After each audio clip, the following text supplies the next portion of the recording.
that was me in high school, and this is my refrigerator. What we have here is a 2007 Fridgidaire made by Electrolux that had a bit of a problem. I came home the other day and I opened the fridge and my food was warm. I'm like, that's not good. But before that, it had been acting up. The compressor would kick in for about 2 or 3 seconds and it would instantly click off. Well, I guess that wouldn't be instant, would it? You get the idea. So anyway, it did that for a couple of months, and I pretty much knew what the problem was, but I just neglected to fix it. I figured when it broke, it would just, I would just fix it then.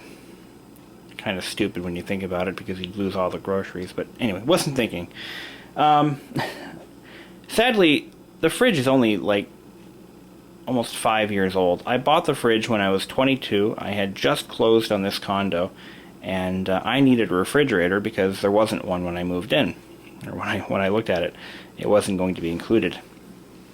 So I went over to Lowe's. I plunked down $550 and had this thing delivered about 2 days later. It's been a great little fridge. It's just your basic.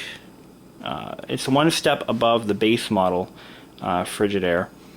It has these deluxe handles, it has glass shelving, and all those bells and whistles, a couple of drawers to store things like vegetables and batteries.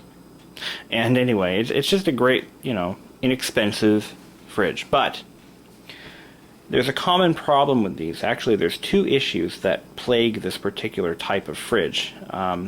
As you know, Electrolux manufactures this fridge for several other brand names, specifically Kenmore, Fridgidaire, GE, and I'm sure there are other house brands or smaller appliance vendors. And they're all plagued by the same damn problem. The start-run relay has a tendency to fail after between about 4 to 7 years after the fridge is manufactured.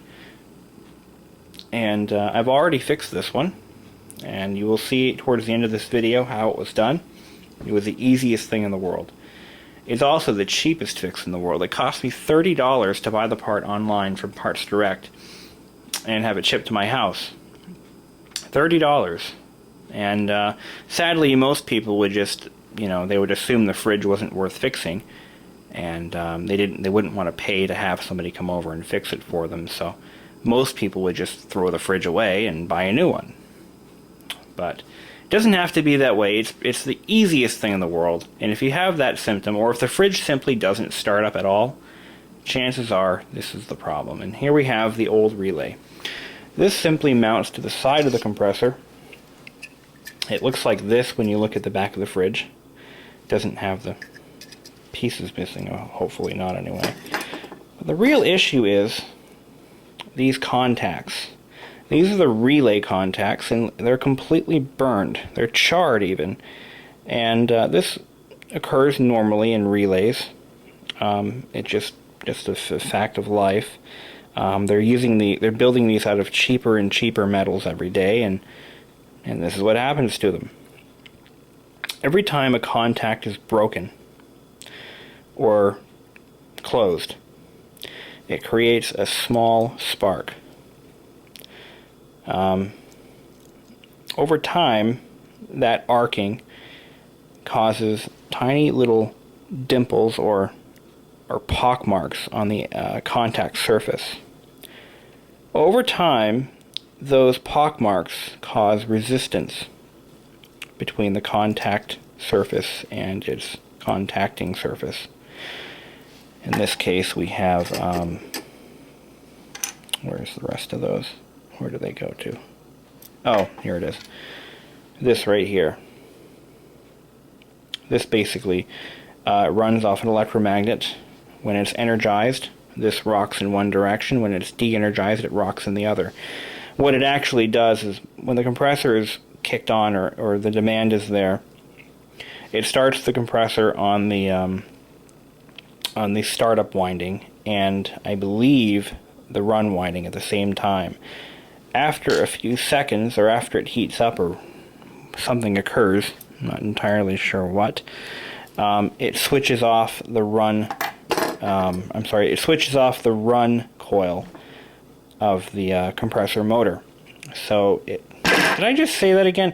It switches off the startup winding on the compressor, so that way it's solely on the run winding. And here's the other half of that. So anyway, as these contacts build up resistance because of the corrosion, carbon, or whatever else may be built up on the surface, that resistance causes heat. And the problem just gets worse and worse and worse until the thing finally fails. This one did not completely fail. It just started to become very finicky, or it would work once in a while. Sometimes, like the day I came home and my food was starting to warm up, it didn't start up at all. And that's just it. It's a very simple fix. Just replace this. It's called a start-run relay. This particular fridge has an external condenser, and underneath here is the drip pan. It's really sad that this fridge is almost new. I mean, I bought this thing when I was 22, about almost 5 years ago.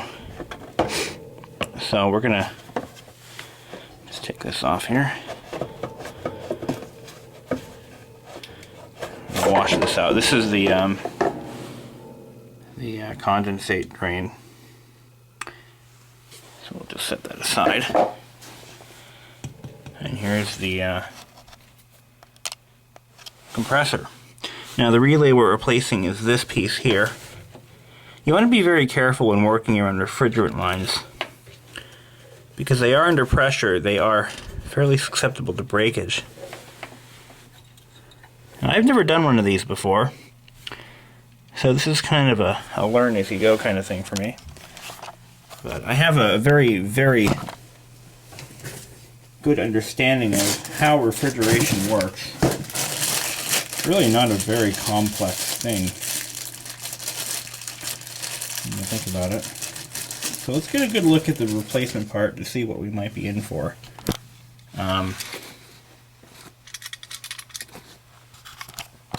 One of the symptoms of a faulty start-run relay is rattling, but I guess not that kind of rattling. So it looks like it's clipped in like so, and it should just pull right off. Let's give it a try.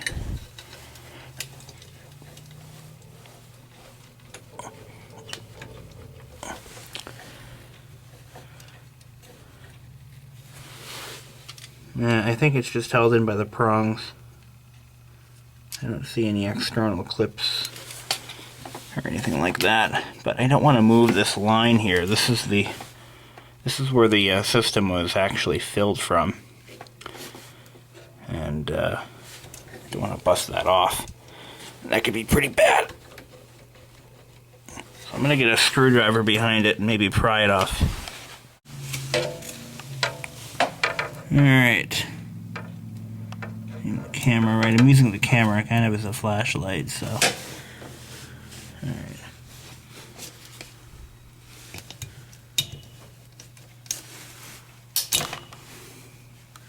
That didn't sound good.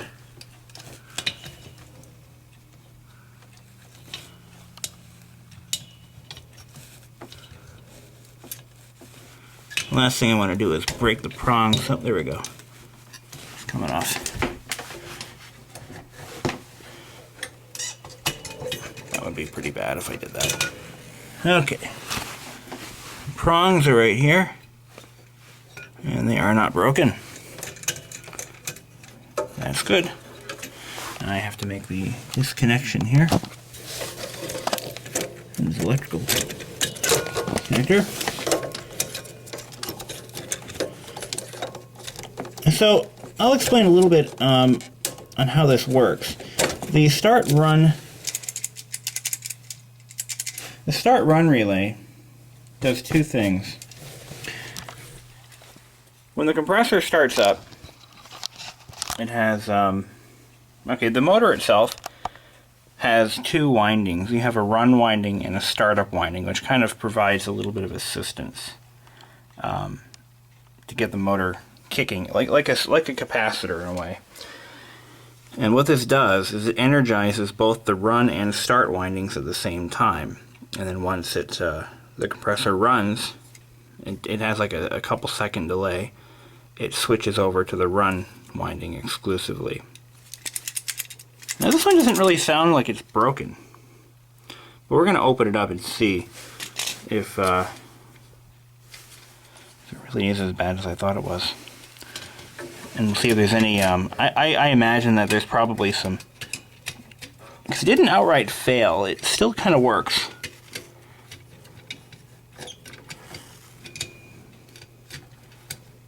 Get this one installed. Almost. Come on. You.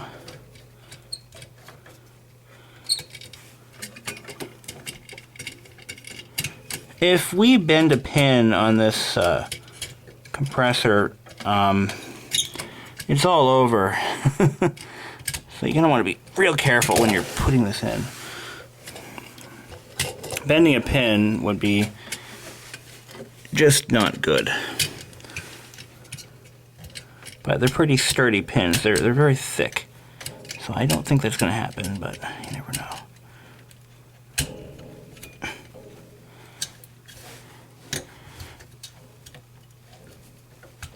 I should probably emphasize that I am not a professional HVAC technician or refrigeration technician, but I'm having a hell of a time getting this on. Let me get a good look at that. Yeah, everything looks pretty straight. Alright, this only goes on one way, so let's try that again. It's just that the whole anxiety of all these refrigeration lines.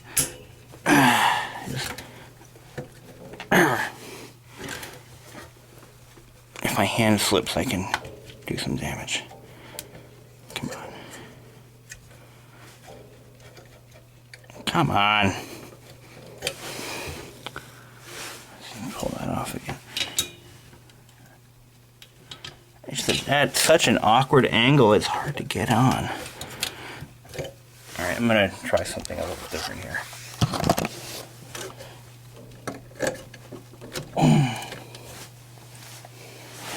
Reposition myself and take a good look at this situation with a flashlight like that. Try to push it on.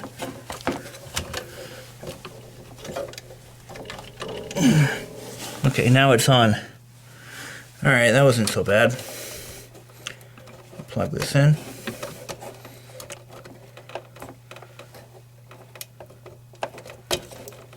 There we go. That was pretty easy, no tools needed. And now we'll plug in the compressor, or plug in the power. So, I'll see what that does for us.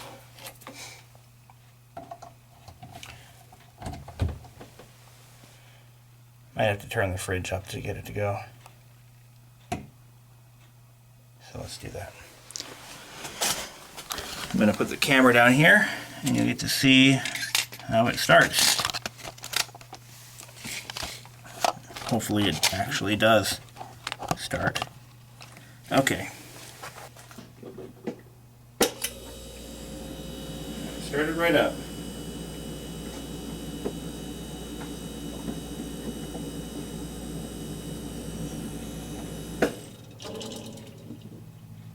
We'll wait a few seconds and we'll try it again. Just to make sure it kicks in.